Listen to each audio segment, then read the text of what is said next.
স্টেজে উঠে গিয়ে আমি মাইক নিয়ে বলি যে আমি একটা গান গাবো, আমাকে মাইক দিন। আমি ক্লাস 2 তে পড়ি, খুব সম্ভবত 2 কি 3 তে। গান গাওয়ার পরে আমাকে একটা বিস্কিটের প্যাকেট দেয়। আমি কন্ডিশন রেখেছিলাম বাসায় যে আমি যদি গোল্ডেন পাই তাহলে আমাকে একটা গিটার কিনে দিও। এই মিষ্টি কণ্ঠের প্রেমে এখন পর্যন্ত কয়জন পড়েছে? যদি বলি ফর্সা পছন্দ বা কালো পছন্দ, তাহলে এরকম করে তো আসলে ভালোবাসাও হয় না। যে আসুক, একটু ম্যাচিওর হোক, আন্ডারস্ট্যান্ডিং ভালো থাকুক তার সাথে। আমার ক্যাম্পাস লাইফে কিছুই হয়নি, আমি যাই ক্লাস করি চলে আসি এরকম। তা আমি সবার মধ্যে বলতাম আমি তো ফার্স্ট হবো, তোমরা সেকেন্ড থার্ডের পজিশন দেখো। আমার কোনো মামা চাচা নেই যে কল করে বলবে যে ওকে ফার্স্ট করে দাও বা এরকম কিছু। সেকেন্ড রাউন্ডেও জাজেরা আমাকে এটাই জিজ্ঞেস করছিল যে अभी क्या हाल चाल है तुम्हारे वहाँ पर, सब कुछ ठीक है ना? मैंने बोला हाँ सर सब कुछ ठीक है। তো উনি তখন বলেছিল, বাংলাদেশি জানার পরে বাংলায় কথা বলেছে, তারপরে বলেছিল যে আচ্ছা শুরু হয়েছিল তো মনে হয় ঢাকা বিশ্ববিদ্যালয় থেকে, তুমি কোথায় পড়ো? সারেগামা থেকে এই বছরে আমাকে 3-4টা ডেট দেওয়া হয়েছিল, আমি আমার ভিসা জটিলতার কারণে যেতে পারিনি। তো আমাদের বগুড়াতে যে ল্যাকিংসগুলো বলবো, আমাদের শহরে এগুলো খুবই দরকার আর কি।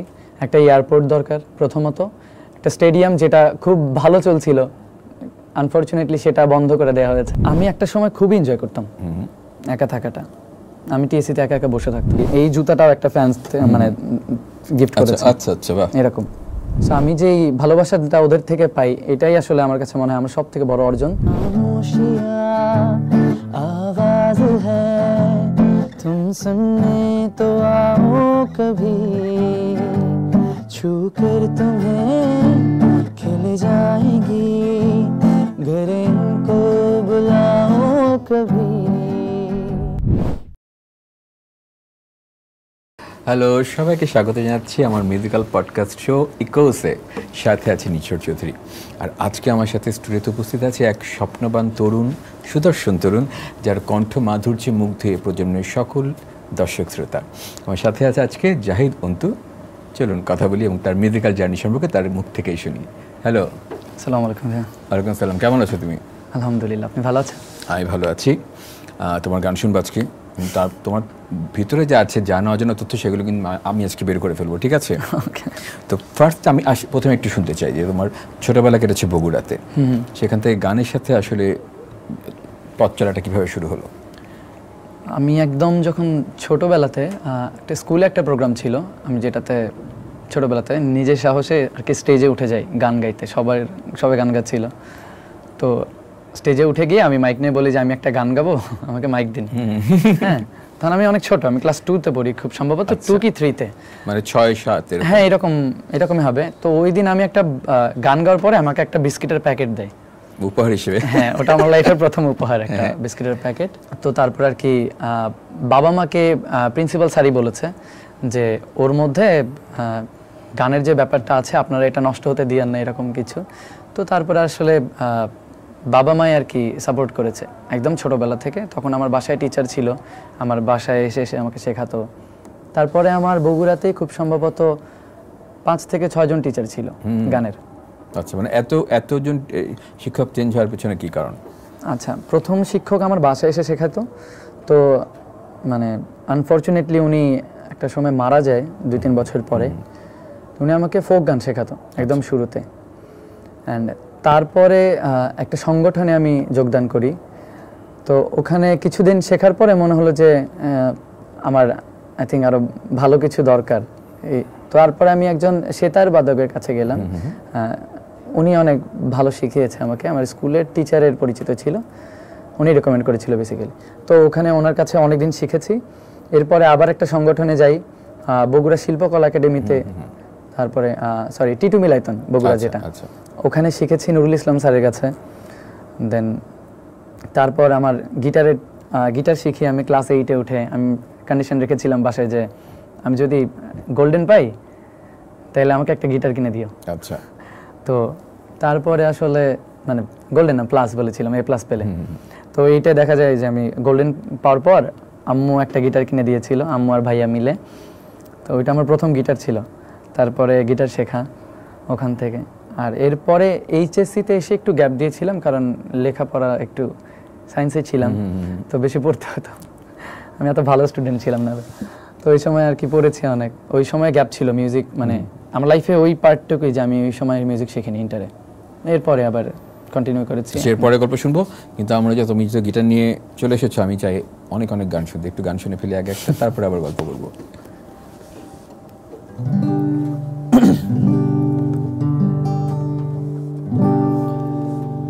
জানি না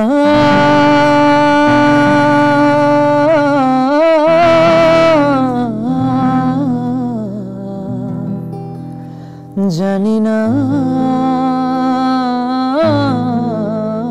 জানি না দূরে দূরে মেঘ যাচ্ছে পুড়ে, মন মেলল স্মৃতি দুডানা। দূরে দূরে মেঘ যাচ্ছে পুড়ে, মন মেলল স্মৃতি দুডানা। জানি না কেন তা জানি না, জানি না কেন তা জানি না, জানি না কেন তা জানি না, জানি না কেন। আমি একটু জানতে চাই, এই যে এত মিষ্টি একটা কণ্ঠ, এই মিষ্টি কণ্ঠের প্রেমে এখন পর্যন্ত কয়জন পড়েছে? মিথ্যা তো বলবো না, সত্যি বলতে হবে। মানে গুনছো না, গুনতে পারবো না। রিয়েল লাইফে না খুবই কম হয়েছে যে কেউ এসে ডিরেক্ট প্রপোজাল দিয়েছে, এরকম দিয়েছে কম। অনলাইন প্ল্যাটফর্মে বেশি আর কি, কাউন্টেবল না। আচ্ছা, মানে আনকাউন্টেবল। হ্যাঁ, আচ্ছা। এবং এই সংখ্যাটা কবে থেকে আনকাউন্টেবল হওয়া শুরু করলো, কবে থেকে? এটা বেসিক্যালি প্রথম বেশি বেড়েছে হলো একটা নর্থ সাউথ একটা ভিডিও ছিল আমার, খামোশিয়া, হিন্দি একটা গানের। তো ওইটার পরে আর কি ম্যাসিভভাবে সবাই মানে জেনেছে আর কি যে হ্যাঁ এরকম কেউ আছে যে ভালো হিন্দি গাচ্ছে, ভালো গান গায়। তারপরে বেশ কিছু পাকিস্তানি গান, একটা পাসুরি একটা গান ছিল। আর এটার পর নাটকের কিছু কাজ করেছি। তারপরে দর্শন রাওয়াল যখন বাংলাদেশে আসে, তো ওনার একটা ওই প্রোগ্রামে আমার একটা ইন্টারভিউ ছিল জাস্ট 10-15 সেকেন্ডের। তো ওটাতে একটা গান গেয়েছিলাম, ওটা দিয়ে মানুষ জেনেছে। তো এরকম আরও অনেকগুলো জায়গা থেকে আর কি মানুষ জেনেছে। তারপর RTV ইয়াংস্টারে যে প্রোগ্রামটা হলো সিজন 2, ওটার প্রডিউসার আমাদের আরজু ভাই ছিল। তো ওইটাতে চ্যাম্পিয়ন হওয়ার পরে আর কি সব রকমের অডিয়েন্স পেয়েছি। এর আগে যারা বেশি ফেসবুকে অ্যাক্টিভ থাকতো, মানে ইউথ যারা ছিল ওরা ছিল, তো RTVর পরে আর কি সব রকমের মানুষ পেয়েছে। তো এই যে যখন সবাই সোশ্যাল মিডিয়াতে প্রস্তাব দেয়, এখন তো সেটা সোশ্যাল মিডিয়াতে প্রেমও হয় মানুষের, সামনাসামনি দেখা সাক্ষাৎ এখন কমই হয়, তো প্রেমের প্রস্তাব পাওয়ার পর তোমার রিপ্লাইটা কি থাকে? আমি না খুব জেনুইন ভাবে আর কি রিপ্লাই করি, যে আমি রেসপেক্ট করি তাদের মানে যে ফিলিংসগুলো থাকে। এমন না যে সবার সাথে তো প্রেম করা যায় না, মানে একজনের সাথেই করতে হবে আসলে। তো একজনের সাথে এখন করতে চাই না, কারণ অনেক মানুষ যখন ভালোবাসে, আমি যদি ওই ভালোবাসে সবার ভালোবাসে একজনকে দিয়ে ফেলি, তখন দেখা যাবে অনেকগুলো মানুষ মন খারাপ করবে। এই জন্য এখন কাউকে ভালোবাসছো না, মানে এখন তুমি সিঙ্গেল। হ্যাঁ, তারা যারা দেখছে, যারা মানে নারী দর্শক যারা দেখছে, তারা এটা নিয়ে ভাবতে পারে, কারণ এখনো সিঙ্গেল আছে, এটা জেনুইন তথ্য। আচ্ছা, প্রেমের প্রসঙ্গ আসলে তাহলে আমরা একটা প্রেমের গান শুনতে চাই। বদলা দিনে মনে পড়ে ছেলেবেলার গান, বৃষ্টি পড়ে টাপুর টুপুর নদে লোবান, যদি ডেকে বলি এসো হাত ধরো চল ভিজি আজ বৃষ্টিতে, এসো গান করি মেঘমল্লারে করুণা ধারা দৃষ্টিতে।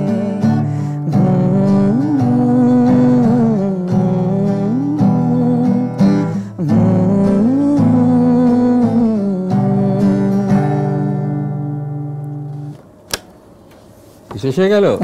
এই গান ভীষণ পছন্দের, এবং তোমার যে হারমোনাইজেশনে যে ইমপ্রোভাইজেশনটা ছিল ভীষণ সুন্দর। মনে হচ্ছিল গানটা একটু চললে ভালো লাগতো। আচ্ছা, আমরা প্রেমে ছিলাম, প্রেমে আরও কিছুক্ষণ থাকি। বলছিলা যে সবার সাথে প্রেম করা যায় না, তো কার সাথে প্রেম করা যায় আসলে? প্রেফারেন্সগুলো কি থাকে? মানে তোমার ভালোবাসার মানুষটাকে কেমন হতে হবে, তুমি কেমনভাবে তাকে দেখতে চাও?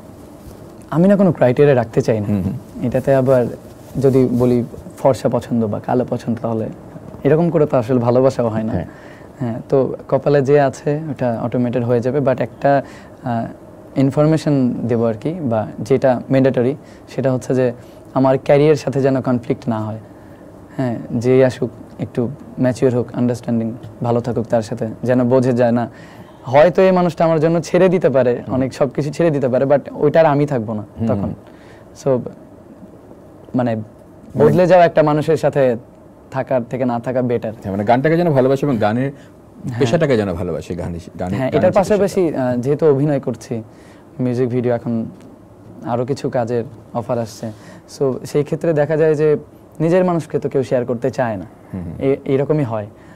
তো হয় আমার হয় এই প্রফেশন ছেড়ে দিতে হবে, না হয় প্রেম করতে হবে, এরকম যেন কেউ না হয়। যেই আসুক যেন একটু বোঝে যে না মানুষটা এরকম, তার সাথে এইভাবে থাকতে হবে। তো যদি এরকম কেউ চলে আসলো এবং তখন যদি এরকম একটা কনফ্লিক্ট চলে আসে লাইফে, যে হয় তোমার এই গান অভিনয় এই জগৎটাকে নিতে হবে কিংবা ভালোবাসার মানুষটাকে নিতে হবে, তখন তুমি কি করবে? আমি সেকেন্ড বারও ভাববো না, হ্যাঁ, আমি আমার ক্যারিয়ারকে চুজ করবো। ওকে, কুল। আমি এই অ্যান্সারটি এক্সপেক্ট করছিলাম। আচ্ছা, আমরা ছিলাম এইচএসসি পর্যন্ত, তারপরে তুমি ঢাকায় চলে এলে এবং ঢাকা বিশ্ববিদ্যালয়ের সঙ্গীতে পড়াশোনা করছো। তো এটা কি প্ল্যান ছিল যে আমি সায়েন্স থেকে সরে এসে মিউজিক নিয়ে পড়াশোনা করব? না, কখনোই ছিল না। আচ্ছা, এটা কিভাবে কি হলো? আচ্ছা, আমি আমার শুরু থেকে সায়েন্সই ছিল ব্যাকগ্রাউন্ড। তো আমার এই থাকে না ঢাকা ইউনিভার্সিটিতে পড়ার একটা খুব ফ্যাসিনেশন, স্বপ্ন যে এখানেই পড়বো আমি। আমার ভাই আবার জাহাঙ্গীরনগর ইউনিভার্সিটিতে পড়ে ইংলিশে। সো আবার জাহাঙ্গীরনগর আমার খুব ভালো লাগতো, কারণ আমি ওখানে গিয়ে থাকতাম, অ্যাডমিশনের আগেও 1 মাস থেকেছি। তখন ভাবতাম যে আমি এখানেই পড়বো। তো আমি অ্যানথ্রোপোলজিতে চান্সও পেয়েছি। আচ্ছা, জাহাঙ্গীরনগরে 2টা ইউনিট, একটা C1 যেটা হলো ড্রামা অ্যান্ড ড্রামাটিক্সে, এবং অ্যানথ্রোপোলজিতে আমার সিরিয়াল আসছিল, ভাইবাও ছিল। তারপর আসলে ঢাকা ইউনিভার্সিটির যেই ইনফরমেশনটা পাই যে আমার ভাইবার ডেট দিল, মিউজিকে আমি এক্সাম দিব। সো আমি তখন আর ভাবিও নি যে কোন সাবজেক্টে পড়বো বা কি। তখন আমার কাছে মনে হয়েছে যে না, আমি আমার প্ল্যাটফর্ম দরকার, যে ঢাকা ইউনিভার্সিটিতে পড়বো, যেন আমি আমার যে ট্যালেন্টটুকু আছে এটা যেন শোকেস করতে পারি একটা ভালো একটা জায়গাতে। সো ওই জায়গা থেকেই তখন জাহাঙ্গীরনগর আর কি, না হলে হয়তো ওখানেই পড়তাম। হ্যাঁ, বাদ দিয়ে তবে ঢাকা ইউনিভার্সিটি। এবং এখন সম্ভবত তুমি মাস্টার্সে? না, আমার অনার্স কমপ্লিট হচ্ছে, নভেম্বরে শেষ হয়ে যাবে। আচ্ছা, তো এই তার মানে প্রায় 4 বছর শেষ হয়ে যাচ্ছে। হ্যাঁ, 4 বছর কই, 6 বছর সেশন জট থাকে। হ্যাঁ, আমারও মনে হয় আমার 7 বছর লেগেছিল অনার্স শেষ করতে ঢাকা ইউনিভার্সিটি। আমরা তো ওই যে 19 ব্যাচের, তো করোনা এটা সেটা অনেক কিছু, অনেক দিন হলেই অনার্সে আছে। কিন্তু এই লাইফটা অনেক মজার। আমাদের সময় মনে হতো যে আরো বেশি থাকলে আমাদের আরো ভালো লাগতো। আমার মজা হয়নি ভাইয়া। আমার ক্যাম্পাস লাইফে কিছুই হয়নি, আমি যাই ক্লাস করি চলে আসি এরকম। আচ্ছা, কেন এটা কেন? কারণ আমরা তো প্রচুর মজা করেছি। মানে ঢাকা ইউনিভার্সিটি হচ্ছে একটা অন্যরকম ব্যাপার। আমার সার্কেল হয়নি। আমার কথা, আমার সার্কেল পুরোটা হলো নর্থ সাউথে। আমার যে সার্কেল, আমার ফ্রেন্ড যারা, ওরা আর কি ওখানে ভর্তি হয়ে গেছে। তা আমি এখানে ট্রান্সফার পরে এখানে আসার পরে জাস্ট 2-3 জন ফ্রেন্ড আছে, তাদের সাথেও থাকা হয়নি। সো আমি হলেও থাকিনি। আচ্ছা, মানে ঢাকা ইউনিভার্সিটিতে পড়ে হলে থাকিনি, এই ব্যাপারটা খারাপ লাগে, কারণ ফ্রেন্ড হয়নি, ঘুরবো কই, কার সাথে থাকবে, এটা একটা দুঃখজনক ব্যাপার। পরে আমি শিফট করেছি। তার মানে হচ্ছে তুমি ক্লাসে গেছো, ক্লাসে শেষে আবার বাসায় চলে গেছো, কি তোমার অন্য জায়গায় চলে গেছো? হ্যাঁ, ওই আমি আমার মেমোরিজ গুলো যদি বলেন টিএসসি তে, চায়ের দোকানগুলোতে, ওই টিএসসি যারা ফুল ব্যাচে ছোট ছোট বাচ্চারা, ওদের সাথে, এইটুকুই। আচ্ছা, আর তারপরে তোমার লাইফের একটা প্রফেশনাল ফিল্ডে ঢোকার ক্ষেত্রে একটা বড় ভূমিকা হচ্ছে ইয়াংস্টার সিজন 2। তো এই রিয়েলিটি শোতে নাম দেওয়ার চিন্তাটা কখন কিভাবে আসলো, কিংবা এর আগে অন্য কোনো রিয়েলিটি শোতে ট্রাই করেছিলে? হ্যাঁ, আমি এর আগে হলো আগামীর তারকাতে ছিলাম, এটিএন বাংলার। সো ওইটাতে 30 পর্যন্ত ছিলাম, টপ 30। তারপর আর কি ডিসকোয়ালিফাই হয়ে যাই। তারপরে আরটিভিতে আসি। আরটিভিতে ভেবেছিলাম যে আমি অডিশনটা দেব না, কারণ ওই আগে থেকে মানুষজন চেনে। এখন যখন যাই অডিশন দিতে গেলে, যখন দেখবেন যে আপনাকেই মানুষ চেনে আগে থেকে, আপনি তাদের সাথে কম্পিট করতে যাচ্ছেন অডিশনে। সো ওই ব্যাপারটা ভেবেছিলাম যে না থাক, দরকার নেই। কিন্তু তারপরে আর কি বলবেন যে না, অডিশন দরকার, কারণ আমি একটা জিনিস বিশ্বাস করি যে র ভয়েস যারা ভালো গায়, অরিজিনালি লাইভে যারা ভালো গায়, ওদের একটা প্ল্যাটফর্ম হলো যে এই রিয়েলিটি শোগুলো। বাদ বাকি তো সব সফটওয়্যার বেসড গান হয়ে যাচ্ছে, ওই ভেবে আসা। তারপরে প্রথম রাউন্ডেও আমি খুবই স্টেজে উঠেও হাসতে থাকি আর কি, এরকম কনফিডেন্ট। মানে ভয়টার নাই? ভয় নেই। এটা বোঝা যায় ক্লাস 2 তে পড়া অবস্থায় যদি কেউ বলতো আমি গান গাইতে চাই, তখন আর মানে এরকম করে ভাবি যে না হলেও কি হবে, এরকম। কিন্তু তারপরেও আর কি আমি বলবো যে আমার লাইফের সব থেকে ভালো একটা ব্যাপার হচ্ছে যে আরটিভি ইয়াংস্টারটাতে যাওয়া এবং এখানে চ্যাম্পিয়ন হওয়া। ভালোই ছিল পুরো জার্নি। মানে এটা কখনো ভাবনি যে আসলে চ্যাম্পিয়ন হয়ে যাবে? এই না ভেবেছি প্রথম দিন থেকে। আমি গিয়ে বলতাম প্রথম দিন থেকে যে আমি চ্যাম্পিয়ন হব। এটা কি সাহস বাড়ানোর জন্য নাকি আগে থেকে কনফিডেন্স? মানে যারা আমার অপোনেন্ট আছে ওদের একটু ডাউন ফিল করানোর জন্য। এন্ড এটা ওয়ার্ক করেছে। ওকে, এই পলিটিক্স ভালো ছিল। তো এটা নিয়ে অনেক কাহিনী আছে। যেমন আমার জাজ যিনি ছিল উনি আবার জানতো যে আমি তো বলতাম, আমি সবার মধ্যে বলতাম আমি তো ফার্স্ট হবো, তোমরা সেকেন্ড থার্ডের পজিশন দেখো। পরে জাজ জানার পরে আমাকে একদিন বলছিল উনি তো অনেক ওভার কনফিডেন্ট। সো ওইটার পরে একটু চুপ থাকতেছিলাম কয়েকদিন, তারপর আবার বলা শুরু করছে। আচ্ছা, তো এই রিয়েলিটি শো নিয়ে কিন্তু অনেক রকম কন্ট্রোভার্সি আছে, আমরা অনেক শুনতে পাই এবং জানি যে অনেক রিয়েলিটি শো বছর বলতে যতখানি রিয়েলিটি শো আসলে ততটা আনরিয়েল থাকে, অনেক কিছু সাজানো থাকে, অনেক কিছু আগে থেকে রিসেট করা থাকে। তো এরকম তুমি এর আগেও আরও দুই একটা রিয়েলিটি শোতে নাম দিয়েছো, সেখানেও তোমার রেজাল্ট ওরকম ছিল না, ভালো ছিল না। তো এখন তোমার কাছে এই যখন তুমি ইয়াংস্টারের পুরো জার্নিটাতে ছিলে, তো এই ধরনের কোনো এক্সপিরিয়েন্স কিন্তু কিছু ফিল করেছো যে আসলে এই ধরনের অনেক কিছু ঘটে থাকতে পারে? যদি আমার ব্যাপারগুলো বলি, মানুষের বিষয়ে আমি বলতে চাই না, আমার বিষয় যদি বলি, আমার কোনো মামা চাচা নেই যে কল করে বলবে যে ওকে ফাস্ট করে দাও বা এরকম কিছু। তো আমি আমাদের যখন স্কোরিং রাউন্ডগুলো শুরু হয়, আমি প্রথম দিন আমার লোয়েস্ট ছিল হলো 33, মানে 40-এর মধ্যে 33টাই হলো আমার লোয়েস্ট ছিল। এরপরে ম্যাক্সিমাম সবগুলো দিনে আমি হাইস্ট পেতাম বা সেকেন্ড হাইস্ট, এরকম মার্কস ছিল। আমাকে কেউ হেল্প করেনি কোনোভাবে, জাস্ট আমাকে যদি বলি সবাই অনেক সাপোর্ট করেছে স্যারেরা, যে আর ওই যে আগে থেকে গান শিখেছি তো এখনো তো গান শিখছি, মিউজিক নিয়ে পড়ছি, তো এটার একটা গুরুত্ব তো দেওয়া স্বাভাবিক। কিন্তু এমন না যে আমার হয়ে কেউ বলেছে যে ওকে একটু দেখো, ওর জন্য এটা করো এটা করো। আর আমি এমন না যে কোনো রাউন্ডে খারাপ গিয়েছি যেটা থেকে আমাকে বাদ দেওয়ার মতো ছিল, এরকম কোনো সিচুয়েশন আসেনি। কারণ আমাদের তো নাম্বার ওয়াইজ জাজ করা হয়, প্রতিদিনের যে লোয়েস্ট পায় তাকে বাদ দেওয়া হয় এরকম। সো আমার কোনোদিনও এরকম হয়নি। লাস্টের আগের একদিন ভুল করেছিলাম গান, তো লিরিক্স ভুল করে আবার সেটা কভার আপ করে ফেলেছিলাম। তাহলে ইয়াংস্টারের আগের অন্তু এবং পরের অন্তু কি চেঞ্জগুলো তুমি তোমার দেখো লাইফে? চেঞ্জগুলো হলো মিডিয়া কভারেজটা খুব ভালো হয়েছে, কারণ আমি আগে শুধুই সোশ্যাল মিডিয়াতে ছিলাম, সো ওখানে আমার ফ্যান বেস ছিল ইউথরা।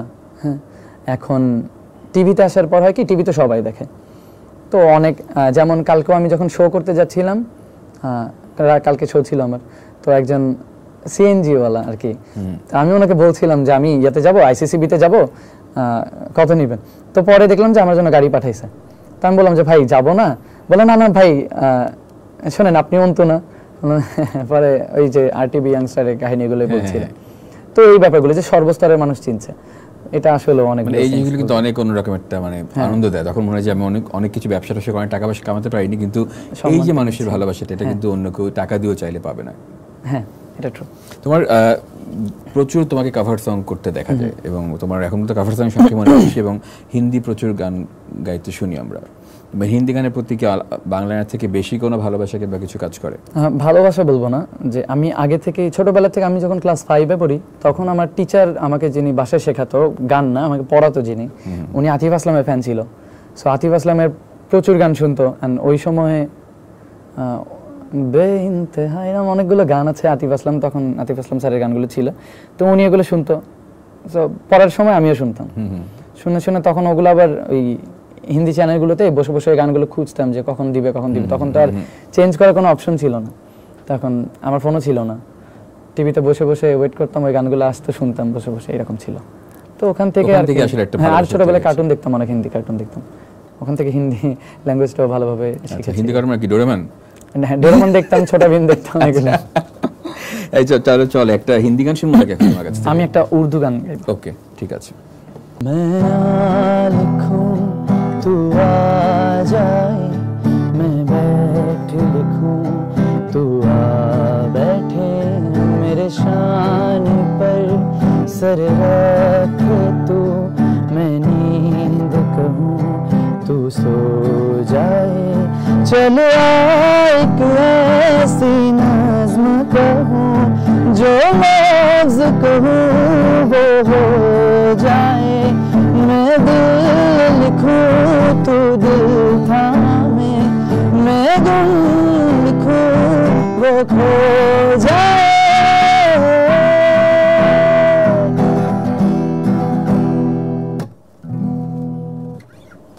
এগুলো ঠিক না, তুমি খুব ছোট ছোট গান গাচ্ছ। আমার যখন মনে হচ্ছে শুনতে চাই তখন দেখলাম গানটা শেষ হয়ে যাচ্ছে। আমাকে বলছেন ছোট গাইতে।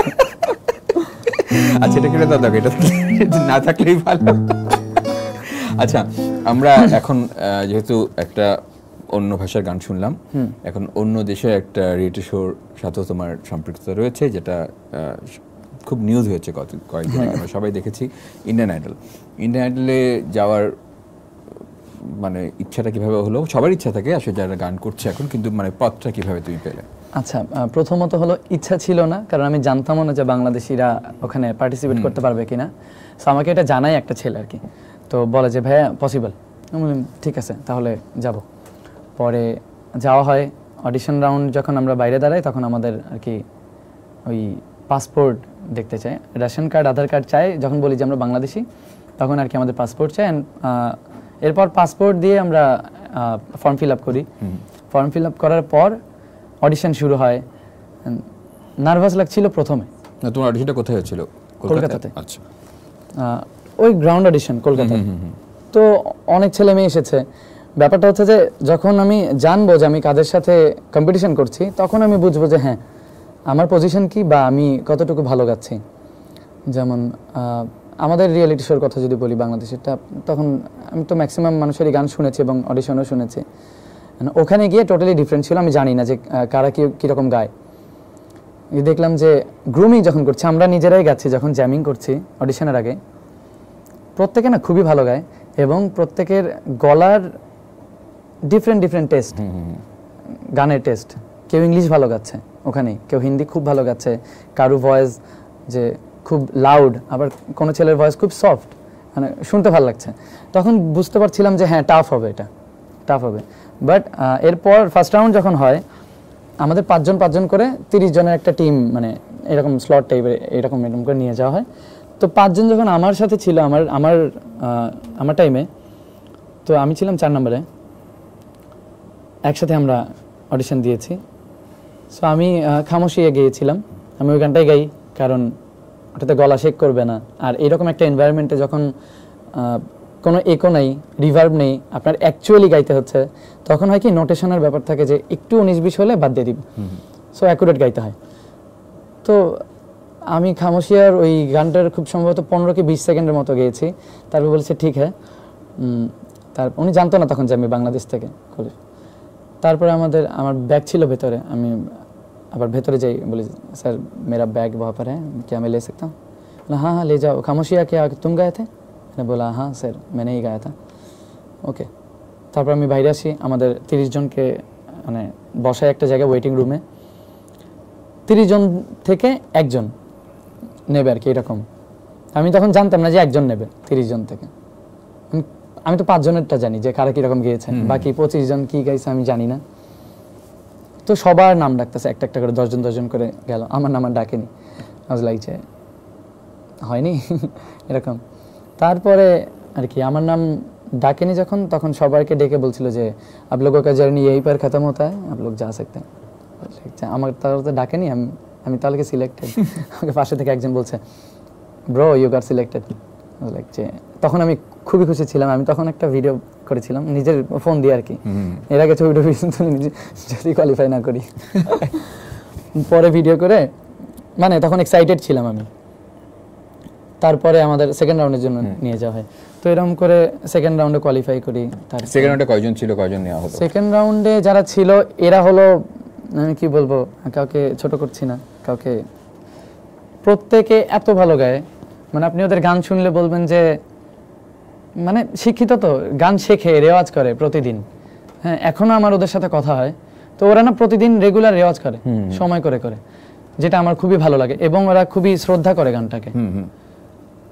তো ওখানে আমরা সবাই মিলে জ্যামিং করেছিলাম সেকেন্ড রাউন্ডের। তো আমি একটু আলাদাই ছিলাম যেহেতু। তো আমার সাথে একটা ছেলে ছিল, ওর নাম হলো রিশওয়াত ব্যাগ, দার্জিলিং থেকে ছিল। আমি আরও একটু আলাদা আলাদা বসেছিলাম, বাদ বাকি ওরা জ্যামিং করছে, গান গাচ্ছে, আমরা আমাদের গিটার নিয়ে আস্তে আস্তে গান গাচ্ছিলাম। তারপরে সবাই খুবই ভালো ছিল, ওরা নিজেরা এসে কথা বলছিল। তো তারপর আর কোনো প্রবলেম হয়নি, মনে হয়নি যে আমি অন্য দেশ থেকে আসছি বা এরকম কিছু, কখনো মনে হয়নি। সেকেন্ড রাউন্ডেও জাজেরা আমাকে এটাই জিজ্ঞেস করছিল যে अभी क्या हाल चाल है तुम्हारे वहाँ पर, सब कुछ ठीक है ना? मैंने बोला हाँ सर सब कुछ ठीक है। তো উনি তখন বলেছিল, বাংলাদেশি জানার পরে বাংলায় কথা বলেছে, তারপরে বলেছিল যে আচ্ছা শুরু হয়েছিল তো মনে হয় ঢাকা বিশ্ববিদ্যালয় থেকে, তুমি কোথায় পড়ো? স্যার আমি ঢাকা বিশ্ববিদ্যালয়ে পড়ি। তো বলছে আচ্ছা এখন তো সব ঠিকঠাক থাকবে? আমি বলি জি স্যার। তো ওরাও খোঁজ নিয়েছে, এমন না যে খারাপ কিছু ওখান থেকে আমি কোনো ব্যাড ইম্প্যাক্ট পাইনি। সো আমার জার্নি যদি বলি খুবই খুবই ভালো ছিল, কারণ সবাই খুবই অ্যাপ্রিসিয়েট করেছে, ক্রু মেম্বার থেকে শুরু করে যারা আমার সাথে ছিল যারা, সবাই। অ্যান্ড বারবার একটা কমপ্লিমেন্ট পেয়েছি যে তোমারে ভয়েস মে সুকুন হ্যায়, ওই যে শান্তি লাগে গান শুনলে, আরাম পাই এরকম। তো আমার জার্নি খুবই ভালো ছিল ইন্ডিয়ান আইডলে। সেকেন্ড রাউন্ডে কোয়ালিফাই করলে তুমি, হ্যাঁ। তারপর থার্ড রাউন্ডে ছিল আমাদের মিউজিক্যাল ইনস্ট্রুমেন্ট ছিল সব, আর প্রথম দুইটা রাউন্ড হয়েছে কোনো মিউজিক্যাল ইনস্ট্রুমেন্ট ছাড়া। আর সেকেন্ড রাউন্ডে গিটার বাজাতে দেবে না, বাট আমি একটু চালাকি করছিলাম, আমি বলছি স্যার আমি শুধু স্কেলগুলো দেখব। তো আমি তো বেল ছিল, এই গিটারটাই ছিল, স্কেল দেখার নাম করে একটু একটু আর বাদ বাকি ইনস্ট্রুমেন্ট কেউ ইউজ করেনি এইভাবে, যেহেতু নিষেধ। না আমি এরকম একটু চালাকি করে ইনস্ট্রুমেন্ট ইউজ করেছিলাম, যেমন 2-3টা গান ছিল ইনস্ট্রুমেন্ট ইউজ করতেই হবে এরকম করেছি। থার্ড রাউন্ডে তারপর যখন বাদ পড়লে সেই এক্সপেরিয়েন্স শুনতে চাই। ওখানে তো ডিরেক্ট বাদ পড়েনি, আমি জানতাম যে আমি কোয়ালিফাই করব, এরকম একটা ব্যাপার ছিল। আচ্ছা আচ্ছা। না এর পরের বিষয়গুলো নিয়ে আসলে খুব বেশি কিছু বলতে চাই না, কারণ কিছু জানতে চাই আমরা, মানে বলতেই পারো। আমার মনে হয় কেউ দেখছে এখন ইন্ডিয়ান আইডল, আমার তো আবার যেতে হবে তো। আচ্ছা, আমার তো আবার কোনো কম্পিটিশন করতে হবে, আমি বলতে চাই না যে আমার ল্যাকিং, মানে আমি বলবো আমারই হয়তো ল্যাকিং ছিল, এটা যে আমি হয়তো ভালো গাইনি। বাট এইটুকুই বলতে চাই যে থার্ড রাউন্ড, মানে 2টা রাউন্ড খালি গলায় গাওয়ার পরে থার্ড রাউন্ডে যখন মিউজিক থাকে তখন একজন আর্টিস্টের গান বা যাই বলেন ওটা আরো ভালো হয়। এর বেশি আর কিছু বলতে চাই না। আচ্ছা, কিন্তু দেশের একটা কম্পিটিশনে একদম উইনার হওয়ার পরে তোমার কেন মনে হয় যে আমার আরেকটা কম্পিটিশন করা উচিত? না ওইটা তো ডিফারেন্ট, ইন্ডিয়ার বাট ইন্টারন্যাশনাল লেভেল, এইটা চিন্তা করে কি যাওয়া হয়েছে? বললাম না আমি তো জানতাম না যে আমি গাইতে পারবো কিনা, ইভেন যখন আমাদের ভেতরে যেতেও দেয়নি তখনও জানতাম না। ওকে, তখন জানতাম যে পসিবল না, কারণ ইন্ডিয়ান আইডল নাম, বাংলাদেশ থেকে নেবে না এটাই স্বাভাবিক, বা অন্য কোনো দেশ থেকে নেবে না। বাট সামহাউ তার আর কি okay, they were humble enough to get it us in. আমার ওই টোটালি বলবো যে আমার জার্নি ভালো ছিল, আর জাজেসদেরও খুব ভালো লেগেছে আমার, বাদ বাকি। তো এইমাত্র বললে যে সামনে আমাকে আবারও কম্পিটিশন করতে হবে, তার এরপর আরো কোনো কম্পিটিশন তোমার যাওয়ার ইচ্ছে আছে? সারেগামা থেকে এই বছরে আমাকে 3-4টা ডেট দেওয়া হয়েছিল, আমি আমার ভিসা জটিলতার কারণে যেতে পারিনি, আদারওয়াইজ আমি হয়তো ইন্ডিয়ান আইডলে যেতাম না, আমি ওখানেই থাকতাম, কারণ সারেগামা এখন তো শুরু চলছে। তার মানে সামনে কোনো কম্পিটিশন আমরা আবার দেখতে পারি তোমাকে ইনশাআল্লাহ। আচ্ছা আচ্ছা, বাহ। আচ্ছা, খামোশিয়া গানটার কথা বলছিলে, এবং আমি গানটা শুনেছিও, তোমার ইউটিউব চ্যানেলে গানটা আছে, এই ইউনিভার্সিটির কোন একটা অডিটোরিয়ামে। হ্যাঁ, গানটা খুব ভালো ছিল, তো আমরা একটু শুনবো নাকি? শিওর। क्या उस गली में कभी तेरा जाना हुआ, जहां से जमाने को गुजरे जमाना हुआ, मेरा समय तो वहीं पे है ठहरा हुआ, बताऊं तुम्हें क्या मेरे साथ क्या क्या हुआ। खामोशियाँ आवाज है, तुम सुनने तो आओ कभी, छू कर तुम्हें खिल जाएंगी, घर इनको बुलाओ कभी, बेकरार है बात करने को, कहने दो इनको जरा,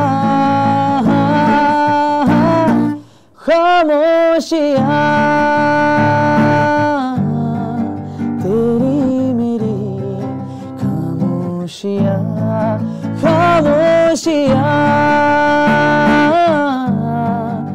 लिपटी हुई खामोशियाँ।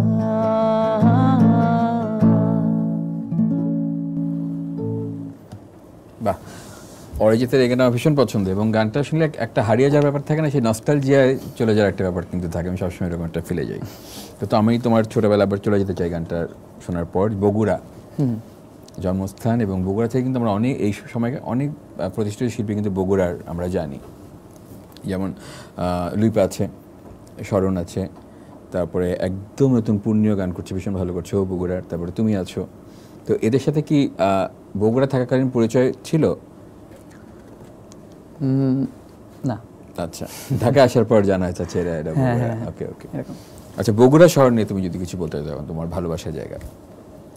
কি বলবো, বগুড়ার মানুষ অনেক লম্বা হয়ে যাবে। ব্যাপারটা হচ্ছে যে বগুড়ার মানুষজন যদি বলি, প্রথমত হলো অনেক স্মার্ট। হ্যাঁ, তোমাকে থেকে বুঝতে পারছি। এবং অনেক আপডেট থাকার চেষ্টা করে সব সময়।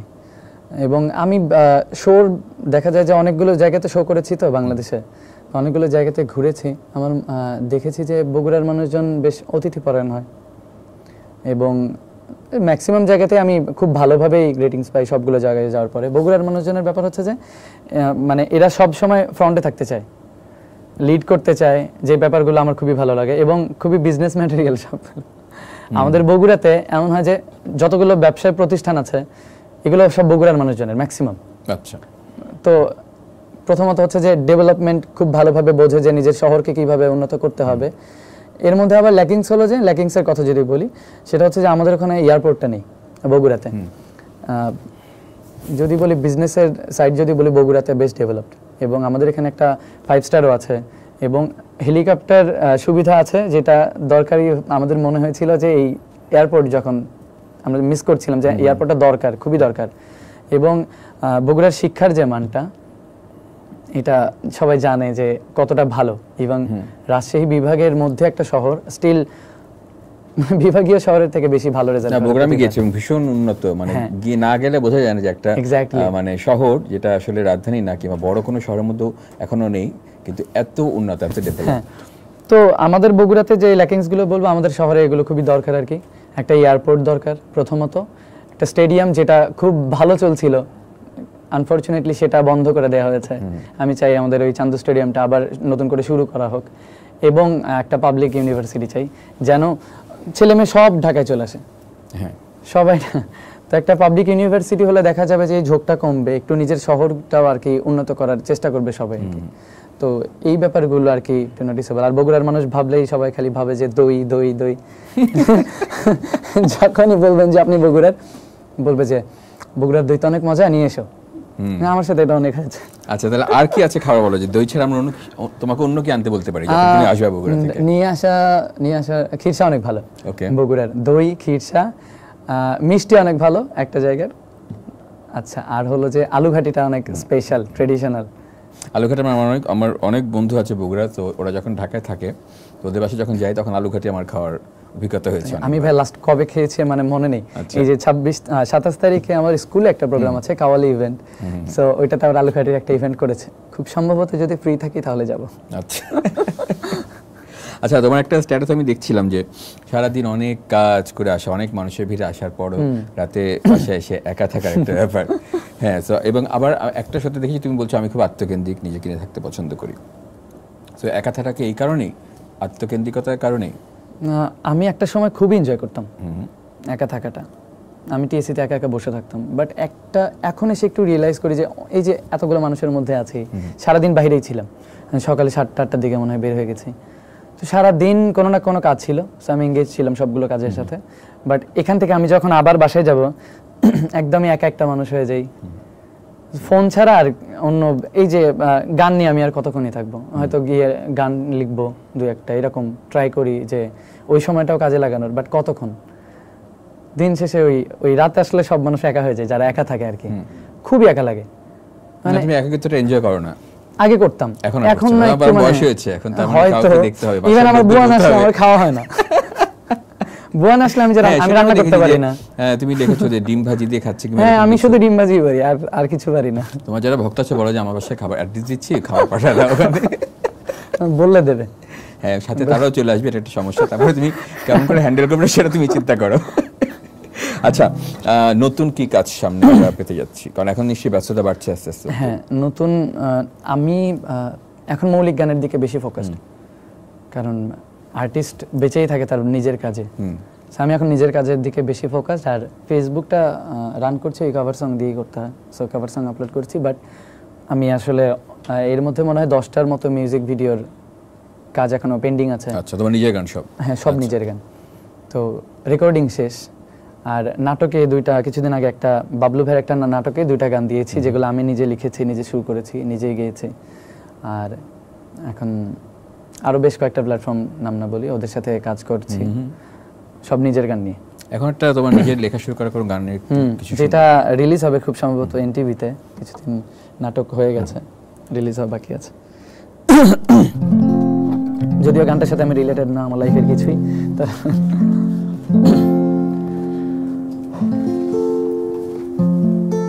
এটা আমার লেখা, আমার নিজের সুর করা, নিজেরই ভোকাল। কত ভালো হতো যদি তুমি আমার হতে, দুঃখ কাকে বলে তুমি কোনো দিনও না বুঝতে, হৃদয়ের উষ্ণ ভাজে হাজারো কাব্য জুড়ে, রাখতাম তোমাকে কোমল পদ করে। কত ভালো হতো যদি তুমি আমার হতে, দুঃখ কাকে বলে তুমি কোনো দিনও না বুঝতে। বাহ, সুন্দর, সুইট সুইট একটা গান। তার মানে তুমি বলে এটার সাথে আমি যাই না, তার মানে তুমি এত বেশি রোমান্টিক না, এটা বলতে যাচ্ছ? রোমান্টিক, কিন্তু ছাকাটাকে খাইনি। তোমার জন্য এখন একটা র্যাপিড ফায়ার রাউন্ড রয়েছে। তুমি যদি সবগুলো প্রশ্নের উত্তর বেশি চিন্তা না করে দিতে পারো, তোমার জন্য একটা গিফট আছে, ঠিক আছে? ওকে, রেডি? রেডি। ওকে, তোমার প্রিয় হিন্দি গান কোনটি? হামদর্দ। আতিফ আসলাম নাকি তাহসান? আতিফ আসলাম। অরিজিৎ সিং নাকি অর্ণব? অরিজিৎ সিং। শান নাকি জেমস? জেমস। সকালে উঠতে ভালোবাসো নাকি রাতে, মানে রাত জাগতে? রাত জাগতে। যদি ডুয়েট পার্টনার হয় গানের ক্ষেত্রে কে হবে? আমি নাম বলছি, হিরো আলম নাকি মাহফুজুর রহমান? দুইটাই না, যে কোনো একটা, দুইটা নেওয়া যাবে না। আচ্ছা, মাহফুজুর রহমান স্যার। রানু মণ্ডল নাকি ভুবন বাদ্যকর?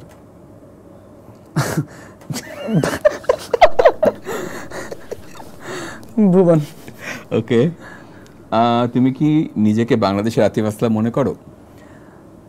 না, বাট হতে চাই এরকম কিছু। ইন্ডিয়ান আইডল নাকি দ্য ভয়েস, কোন টাইটেলটা জিততে বেশি পছন্দ করো? The voice. তোমার সবচেয়ে তোমার সবচেয়ে বড় দুর্বলতা? একাকিত্বকে কন্ট্রোল না করতে পারা। তার মানে তুমি একাকিত্ব প্রিয়, মানে একা থাকতে পছন্দ করো। ওকে, ভালো না, এটা ভালো, একটা শিল্পীর জন্য এটা খুব দরকার কিন্তু। আচ্ছা, যদি তোমার একদিনের জন্য কারো কণ্ঠ ধার নিতে হয়, তাহলে কারটা নেবে?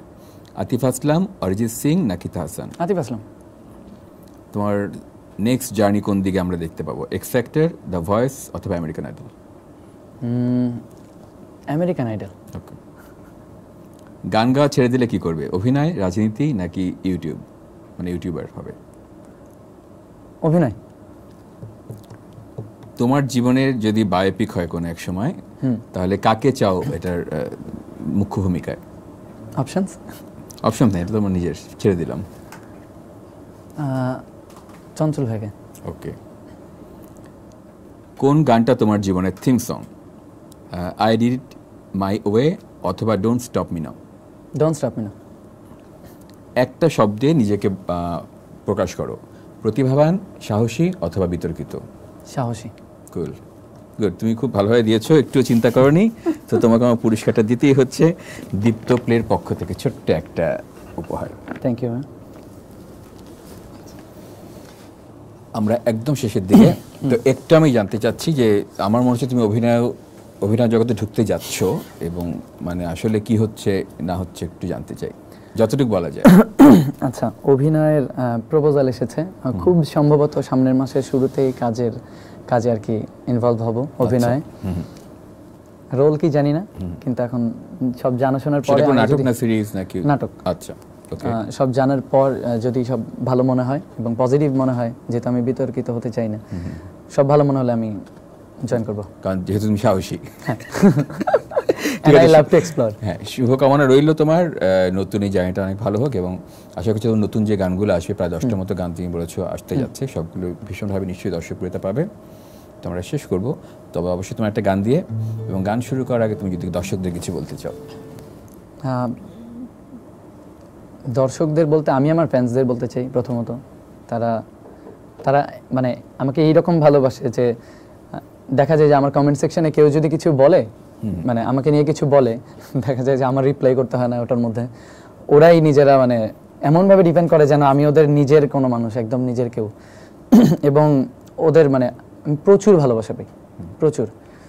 এবং এই যে বলি, এই জুতাটাও একটা ফ্যান্স মানে গিফট করেছে। আচ্ছা, বাহ, এরকম আমি প্রচুর গিফট পাই, প্রচুর। অ্যান্ড কিশোরগঞ্জে গতকাল একটা প্রোগ্রাম ছিল, সেখানে অনেকে এসেছে দেখতে, অনেকগুলো গিফটস নিয়ে এসেছে। সো আমি যেই ভালোবাসাটা ওদের থেকে পাই, এটাই আসলে আমার কাছে মনে হয় আমার সব থেকে বড় অর্জন। এবং তার জন্য আমি ওদেরকে কি বলবো, আমি ওদের ভালোবাসি অনেক, ওরা জানে, আমি প্রতিবার বলি। এবং আমি চাই যেন ওরা আমার উপর বিশ্বাসটা রাখে, আমি ইনশাল্লাহ আমি ভালো কিছু করব। অবশ্যই আমাদের সবার শুভকামনা থাকবে। একটা গান দিয়ে শেষ করব। দর্শক, আজকের মতো এখানে আমি বিদায় নিচ্ছি। আগামী পর্বে আবারও দেখা হবে নতুন একজন অতিথিকে নিয়ে। সবাই ভালো থাকবেন।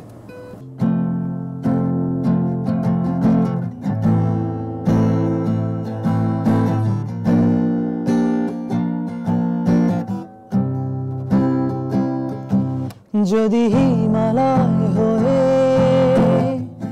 দুঃখ আসে সে কিছু নয়, শত আঘাতে নিশ্চয় যে আজ তারা হারানোর ভয়। যদি হিমালয় হয়ে দুঃখ আসে সে কিছু নয়, শত আঘাতে নিশ্চয় যে আজ তারা হারানোর ভয়। কি ভুলে আমি এত শুয়েছি যে ব্যথা, কি করে ভুলেছি অতীতের কথা। কি ভুলে আমি এত শুয়েছি যে ব্যথা, কি করে ভুলেছি অতীতের কথা। জানতেও পারবে না কেউ তা, জানতেও পারবে না কেউ তা।